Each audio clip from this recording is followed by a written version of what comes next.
তাৎপর্য। এই শ্লোকটি বিদগ্ধ মাধব নাটকে দ্বিতীয় অধ্যায় 37 শ্লোক শ্রীমতী রাধারানীর প্রতি ললিতা দেবীর উক্তি। শ্লোক 155। অনুবাদ। হে কৃষ্ণ, তুমি সমুদ্রের মতো, শ্রীমতী রাধারানী নবরস স্বরূপা নদীর মতো। তার ধর্ম প্রতিরূপ তরুর সান্নিধ্য পরিত্যাগ করে তীব্র বেগে ধর্মসেতু ভগ্ন করে গুরুজন রূপ পর্বত বলপূর্বক লঙ্ঘন করে তোমাকে লাভ করেছিল, কিন্তু তুমি এখন তোমার বাক্যরূপ তরঙ্গের দ্বারা তার প্রতি বিমুখ ভাব কিভাবে বিস্তার করছ। তাৎপর্য। এই শ্লোকটি বিদগ্ধ মাধব নাটকে তৃতীয় অধ্যায় 9 শ্লোক শ্রীকৃষ্ণের প্রতি শ্রীমতী রাধারানীর পিতামহী পৌর্ণমাসীর উক্তি। শ্লোক 156। রায় কহে বৃন্দাবন মুরলী নিঃসন, কৃষ্ণ রাধিকার কইছে করিয়াছে বর্ণন। 156। শ্লোকার্থ। তারপর শ্রীল রামানন্দ রায় জিজ্ঞাসা করলেন, তুমি কিভাবে বৃন্দাবন শ্রীকৃষ্ণের অপ্রাকৃত মুরলীধ্বনি শ্রীকৃষ্ণের সঙ্গে শ্রীমতী রাধিকার সম্পর্ক বর্ণনা করেছ। শ্লোক 157। কহ তোমার কবিত্ব শুনি হয় চমৎকার, ক্রমে রূপ গোসাই কহে করি নমস্কার। 157। শ্লোকার্থ। তোমার কবিত্ব শুনে আমি চমৎকৃত হয়েছি। রামানন্দ রায়কে প্রণতি নিবেদন করে শ্রীল রূপ গোস্বামী ক্রমে ক্রমে তার প্রশ্নের উত্তর দিতে শুরু করলেন। শ্লোক 158। অনুবাদ। আম্রমুকুল সমূহের মধুর দ্বারা মধুর সুগন্ধি নিঃসন্দনের দ্বারা মুহুর্মুহু বন্দীকৃত ভ্রমরবৃন্দে পরিপূর্ণ মলয় পর্বত থেকে প্রবাহিত পবনের মন্দ মন্দ সঞ্চালন দ্বারা আন্দোলিত এই শ্রী বৃন্দাবন আমার অতুল আনন্দ বর্ধন করছে। তাৎপর্য। এই শ্লোকটি বিদগ্ধ মাধব নাটকে প্রথম অধ্যায় 23 শ্লোক শ্রীকৃষ্ণের উক্তি। শ্লোক 159। অনুবাদ। দেখো, এই বৃন্দাবন দিব্যলতায় বেষ্টিত, পাতাগুলির অগ্রভাগে পুষ্প শোভা পাচ্ছে, পুষ্পগুলি মধুকর দ্বারা স্ফীত হয়েছে, মধুকরগুলি শ্রুতিহারী গীতপরায়ণ। তাৎপর্য। এই শ্লোকটি বিদগ্ধ মাধব নাটকে প্রথম অধ্যায় 24 শ্লোক শ্রীদামের প্রতি বলরামের উক্তি। শ্লোক 160। অনুবাদ। হে সখে, এই বৃন্দাবন আমাদের ইন্দ্রিয় বৃন্দকে নানাভাবে আনন্দিত করছে। কোথাও ভ্রমরেরা গান করছে, কোথাও মৃদুমন্দ সমীকরণ শীতলতা প্রদান করছে, কোথাও লতাগুলি নৃত্য করছে, কোথাও মল্লিকা ফুলের অমল পরিমল প্রবাহিত হচ্ছে, কোথাও বা ডালিম ফলগুলি রস ভরে রস নিঃসরণ করছে। তাৎপর্য। এই শ্লোকটি বিদগ্ধ মাধব নাটকে প্রথম অধ্যায় 31 শ্লোক মধুমঙ্গলের প্রতি শ্রীকৃষ্ণের উক্তি। শ্লোক 161। অনুবাদ। 3 অঙ্গুলি পরিমিত ইন্দ্রনীল মণিখচিত উভয় পার্শ্বে অরুণ মণির দ্বারা তৎপরিমিত স্থান শোভিত, তার মধ্যে হীরকের দ্বারা উজ্জ্বল বিমল স্বর্ণময়ী এই কল্যাণী কৃষ্ণ কেলিমুরলী কৃষ্ণ করে বিহার করছে। তাৎপর্য। এই শ্লোকটি বিদগ্ধ মাধব নাটকে তৃতীয় অধ্যায় প্রথম শ্লোক ললিতা দেবীর প্রতি পৌর্ণমাসীর উক্তি। শ্লোক 162। অনুবাদ। হে সখী মুরলী, তুমি সৎ বংশজাত, পুরুষোত্তমের হস্তস্থিত এবং জাতিতে সরলা হয়েও কেন গোপাঙ্গনাগণের মোহনকারী বিশেষ গুরুতর মন্ত্রে দীক্ষিত হয়েছ। তাৎপর্য। এই শ্লোকটি বিদগ্ধ মাধব নাটকে পঞ্চম অধ্যায় 17 শ্লোক শ্রীমতী রাধারানীর উক্তি। শ্লোক 163। অনুবাদ। হে সখী মুরলী, তুমি মহাছিদ্র সমূহে পূর্ণ, লঘু, অত্যন্ত কঠিন, নীরস ও জটিল হয়েও কোন পুণ্যফলে নিরন্তর শ্রীকৃষ্ণের চুম্বনের আনন্দ ঘনত্বময় এবং শ্রীকৃষ্ণের করকমলের আলিঙ্গন লাভ করছ। তাৎপর্য। এই শ্লোকটি বিদগ্ধ মাধব নাটকে চতুর্থ অধ্যায় 7 শ্লোক শ্রীমতী রাধারানীর প্রতিযোগী শ্রীমতী চন্দ্রাবলীর উক্তি। শ্লোক 164। অনুবাদ। শ্রীকৃষ্ণের অপ্রাকৃত বংশীধ্বনি মেঘের গতি রোধ করে, তুম্বুরাদি গন্ধর্বকে বিস্ময়ান্বিত করে, সনন্দনাদি ঋষিদের ধ্যান ভঙ্গ করে, ব্রহ্মার বিস্ময় উৎপাদন করে, ধীর স্থির বলিরাজকে ঔৎসুক্য সমূহের দ্বারা চঞ্চল করে, পৃথিবী ধারণকারী সর্পরাজ অনন্তকে ঘূর্ণিত করে এবং ব্রহ্মাণ্ডের কঠিন আবরণ ভেদ করে চতুর্দিকে ভ্রমণ করেছিল। তাৎপর্য: এই শ্লোকটি বিদগ্ধ মাধব নাটকে প্রথম অধ্যায় 27 শ্লোক কৃষ্ণ সখা মধুমঙ্গলের উক্তি। শ্লোক 165। অনুবাদ। শ্রীকৃষ্ণের নয়নশোভা অতি সুন্দর শ্বেত পদ্মের প্রভা হরণ করেছে। তার পীত বসন নবকুমকুমের দ্যুতিকে পরাভূত করেছে। তার বর্ণবেশ ও অলঙ্কার দিব্য বেশাদির আদর দূর করেছে। এইভাবে মরকতমণি থেকেও মনোহর দ্যুতি সম্পন্ন উজ্জ্বল কৃষ্ণচন্দ্র শোভা পাচ্ছেন। তাৎপর্য: এই শ্লোকটি বিদগ্ধ মাধব নাটকে প্রথম অধ্যায় 17 শ্লোক পৌর্ণমাসীর উক্তি। শ্লোক 166। অনুবাদ। হে সখী বরাঙ্গী, যার বাম জঙ্ঘার অধস্তটে দক্ষিণ পদন্যস্ত, যার অঙ্গের মধ্যভাগ কিঞ্চিৎ ত্রিভঙ্গময়, যার কন্ধর তির্যক স্তম্ভিত, যার নেত্রাঞ্চল বঙ্কিম, সেই ঈষৎ উন্মিলিত অধরে চঞ্চল অঙ্গুলির সংলগ্ন বংশীধারী এবং মুখপদ্মে ভ্রুরূপী ভ্রমর পরিশোভিত তোমার সন্মুখস্থিত এই পরমানন্দময় পুরুষকে তুমি স্বীকার করো। তাৎপর্য: এই শ্লোকটি শ্রীল রূপ গোস্বামী রচিত দশমাঙ্ক বিশিষ্ট ললিত মাধব নাটকে চতুর্থ অধ্যায় 27 শ্লোক শ্রীমতী ললিতা দেবীর উক্তি। শ্লোক 167। অনুবাদ। হে সুমুখী, আমাদের সম্মুখে ইনি কোন বিশ্বকর্মী, যিনি তীক্ষ্ণ দীর্ঘ অপাঙ্গরূপ টঙ্কের ছটার দ্বারাই কুলবধূদের স্বধর্মরূপ পাষাণবৃন্দকে ভেদ করে অসংখ্য মরকতমণি তুল্য স্বীয় শ্যামসুন্দর বপুর দ্বারা গোষ্ঠ প্রকোষ্ঠ যুগপথ রচনা করেছেন। তাৎপর্য: এই শ্লোকটি ললিত মাধব নামক নাটকে প্রথম অধ্যায় 52 শ্লোক ললিতা দেবীর প্রতি শ্রীমতী রাধারানীর উক্তি। শ্লোক 168। অনুবাদ।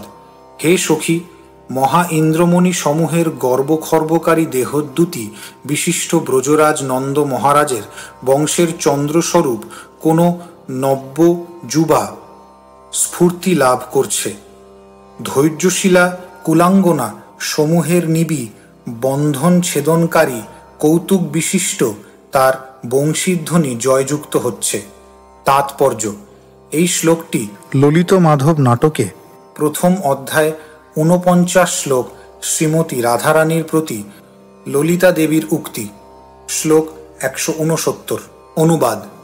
যার নয়ন শোভা নবীন নীল পদ্মের শোভাকে বলপূর্বক গ্রাস করে, যার প্রফুল্ল মুখোল্লাস কমল বনকে উল্লঙ্ঘন করে, যার অঙ্গকান্তি সুন্দর জাম্বুনদকে কষ্টদশায় নীত করায়, সেই রাধিকার বিচিত্র রূপ আশ্চর্য রূপে প্রকাশিত হচ্ছে। তাৎপর্য: এই শ্লোকটি বিদগ্ধ মাধব নাটকে প্রথম অধ্যায় 32 শ্লোক পৌর্ণমাসীর উক্তি। শ্লোক 170। অনুবাদ। চন্দ্রের শোভা রাত্রিতে সুন্দর হলেও দিবাভাগে ম্লান হয়ে যায়। পদ্মের শোভা দিবাভাগে সুন্দর হলেও রাত্রিতে মলিন হয়। কিন্তু হে সখে, আমার প্রিয়তমা রাধিকার বদন দিবারাত্র সর্বদাই শোভায় উজ্জ্বল, সুতরাং কার সঙ্গে তার তুলনা হতে পারে? তাৎপর্য: এই শ্লোকটি বিদগ্ধ মাধব নাটকে পঞ্চম অধ্যায় 20 শ্লোক মধুমঙ্গলের প্রতি শ্রীকৃষ্ণের উক্তি। শ্লোক 171। অনুবাদ। যার মৃদু মন্দ হাস্যযুক্ত গণ্ডস্থল আনন্দরসে তরঙ্গযুক্ত হয়েছে। মদকলা চঞ্চলা ভ্রমরের ভ্রান্তিরূপ ভঙ্গি ধারণ করে কামধনুর মতো যার ভ্রুলতা নৃত্য করছে, তার নেত্রপক্ষা বিনিসৃত কটাক্ষ আমার হৃদয়কে দংশন করেছে।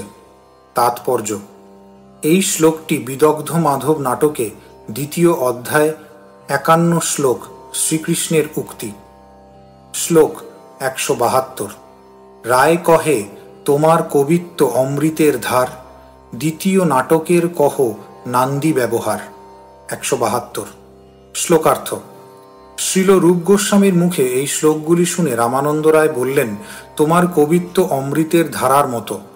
এখন দয়া করে তোমার 2য় নাটকের নান্দি আমাকে শোনাও। শ্লোক 173 এবং 174। রূপ কহে কাহা তুমি সূর্যপম ভাস, মুই কোন ক্ষুদ্র যেন খদ্যোত প্রকাশ। 173। তোমার আগে ধাষ্ট এই মুখ বেদান, এত বলি নান্দি শ্লোক করিলা ব্যাখ্যান। 174।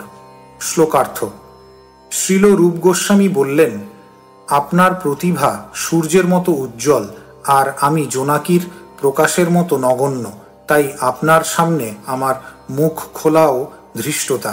এই বলে তিনি ললিত মাধব নাটকের নান্দি শ্লোক ব্যাখ্যা করতে লাগলেন।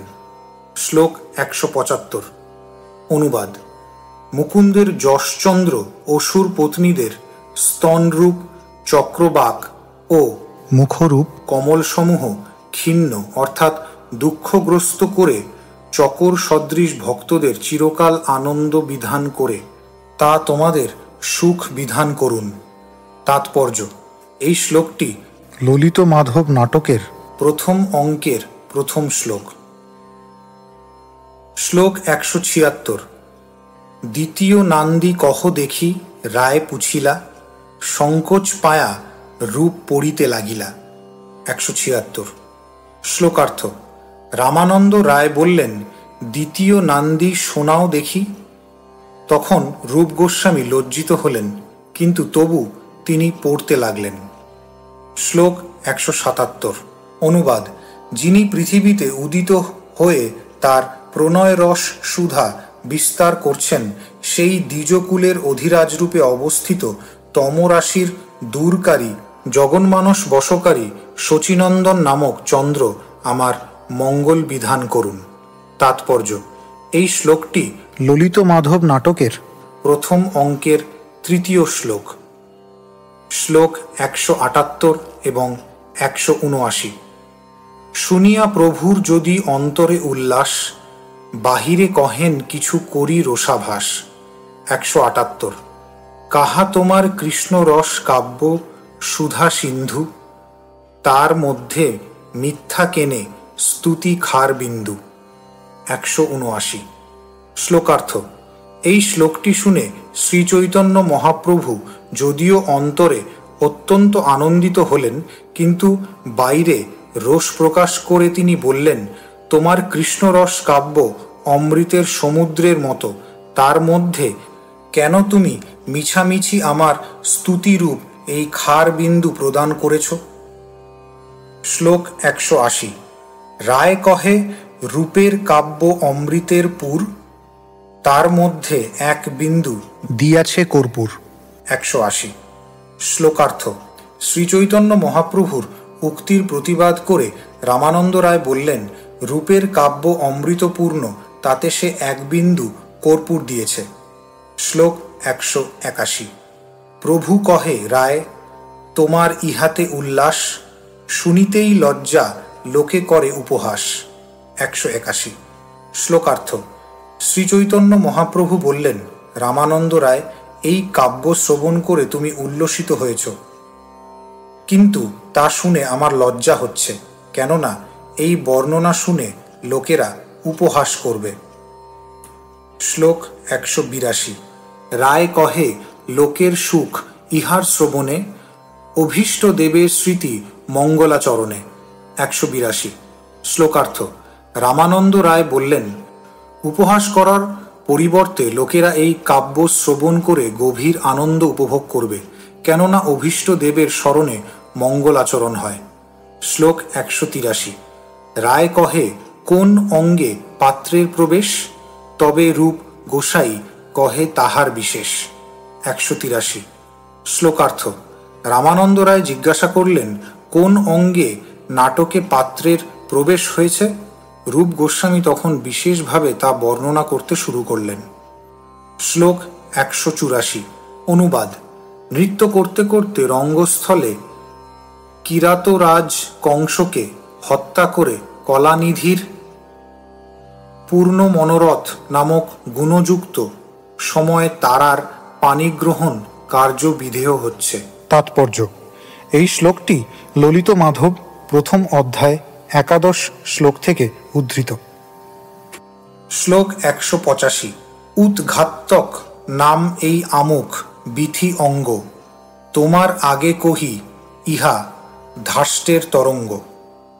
185। শ্লোকার্থ। নাটকের এই মুখবন্ধকে বলা হয় উদ্ঘাত্তক এবং পূর্ণ দৃশ্যটিকে বলা হয় বিথি। আপনার মতো রসশাস্ত্র পারদর্শী পণ্ডিত ব্যক্তির সামনে আমার একটি উক্তি যেন ধাষ্ট সমুদ্রের অর্থাৎ প্রগল্ভতা সাগরের এক একটি লহরী সদৃশ। তাৎপর্য। এই সম্পর্কে শ্রীল ভক্তিসিদ্ধান্ত সরস্বতী ঠাকুর পুনরায় সাহিত্য দর্পণে 6 অধ্যায় 288 শ্লোক নিম্নলিখিত শ্লোকটির উল্লেখ করেছেন। উদ্ঘাত্যকঃ কথোদ্ঘাতঃ প্রয়োগাতিশয়স্তথা প্রবর্তকা ক্লগিতে পঞ্চ প্রস্তাবনাভিধাঃ। নাটকে 5 প্রকার প্রস্তাবনা: উদ্ঘাত্তক, কথোদ্ঘাত, প্রয়োগাতিশয়, প্রবর্তক এবং অবলগিত। শ্রীল রামানন্দ রায় যখন রূপ গোস্বামীকে জিজ্ঞাসা করেন কিভাবে তিনি ললিত মাধব নাটকের প্রস্তাবনা রচনা করেছেন, তখন রূপ গোস্বামী উত্তর দেন যে তিনি উদ্ঘাত্তক নামক প্রস্তাবনার মাধ্যমে নাটকটি শুরু করেছেন।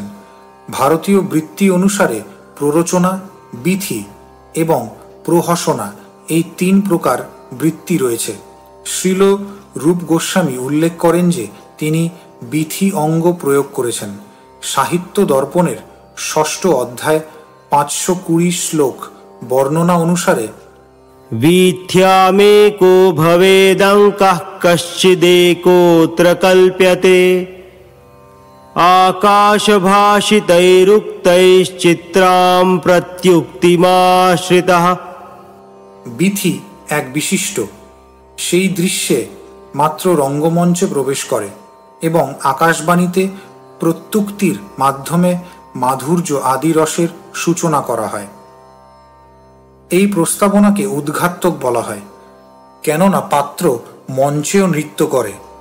এই পদে মঞ্চে পূর্ণচন্দ্রের প্রবেশও বোঝানো হয়।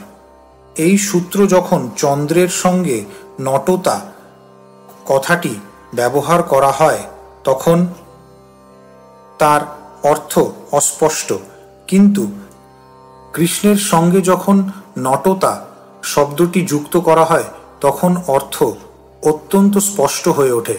এই প্রকার প্রস্তাবনাকে বলা হয় উদ্ঘাত্তক। শ্রীল রামানন্দ রায় এই বিষয়ে অত্যন্ত গভীরভাবে শ্রীল রূপ গোস্বামীর সঙ্গে আলোচনা করেছিলেন।